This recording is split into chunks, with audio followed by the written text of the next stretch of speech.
नमस्कार. सर, काय नाव आपलं आणि कुठनं आलात? नमस्कार, माझं नाव श्याम रासवे. मी बीड जिल्हा इथून आलेलो आहे. आज प्रगतीगृह उद्योगमध्ये कशासाठी आलात सर? मॅडम, मी विशेषतः म्हणजे 1 महिना झालं पाहतो की यूट्यूबवरती आपल्या प्रगतीगृह उद्योगातला एक व्हिडिओ पाहिला होता.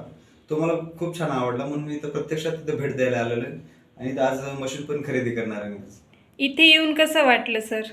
इथून आल्यानंतर म्हणजे ॲक्च्युअली कसं प्रत्यक्षात आल्यानंतर मग आपण म्हणतो ना की देवळात गेल्यावर देव दिसतो. तशा पद्धतीचं इथली सर्व्हिस वगैरे छान, खूप म्हणजे एकदम अशी छान पद्धतीने आवडलेली आहे. आज मी मशीन खरेदी करण्यासाठी आलेलो आहे. सर, प्रगतीगृह उद्योगमध्ये भेट देण्याच्या आधी तुम्ही कुठे बाहेर दिली का भेट? हां, तर मी एका ठिकाणी म्हणजे गेलो होतो. तिथं पाहिल्यानंतर मग म्हणजे मग असं मला एक विश्वास नाही आला की म्हणजे इथं लगेच समजा आपण करू शकतो म्हणून. तिथली सर्व्हिस वगैरे म्हणजे मला नाही आवडली. पण इथं जेव्हा पाहिलं तर तिथल्या आणि इथल्यामध्ये खूप मला फरक जाणवला आणि इथली तिथल्यापेक्षा बेस्ट आहे असं मला म्हणायचं आहे. आपले बरेचसे कस्टमर्स आहेत सर. अच्छा. तर तुम्ही काय सांगाल, प्रगतीगृह उद्योगमध्ये तुम्हाला कशी सर्व्हिस मिळाली? मशीनबद्दल काय सांगाल? अच्छा. तर प्रगतीगृह उद्योगबद्दल जर सांगायचं झालं तर हे म्हणजे एक खूप वेगळं आणि खूप छान सर्व्हिस दिलं जातं.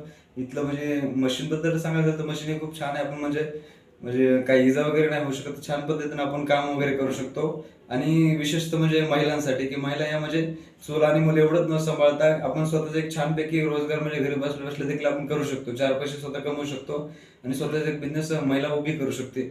आज एवढं ही मला मशीन सांगायचं. कोणत्या उद्देशाने घेतात सर? उद्देश सांगायचं जर झालं मॅडम, तर उद्देशामध्ये एक कसं की महिला म्हणल्यानंतर महिलांनी फक्त म्हणजे अशी घरची कामच नाही करायची, की एक स्वतःचं म्हणजे स्वतः पायावर ठामपणे उभा राहिलं पाहिजे ना.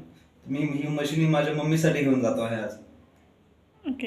हां. थँक्यू सर, आज तुम्ही प्रगतीगृह उद्योगला भेट दिली त्याच्याबद्दल. ओके. आणि तुम्हाला तुमच्या आईला कामासाठी शुभेच्छा. अच्छा. Thank you sir. ओके. थँक्यू.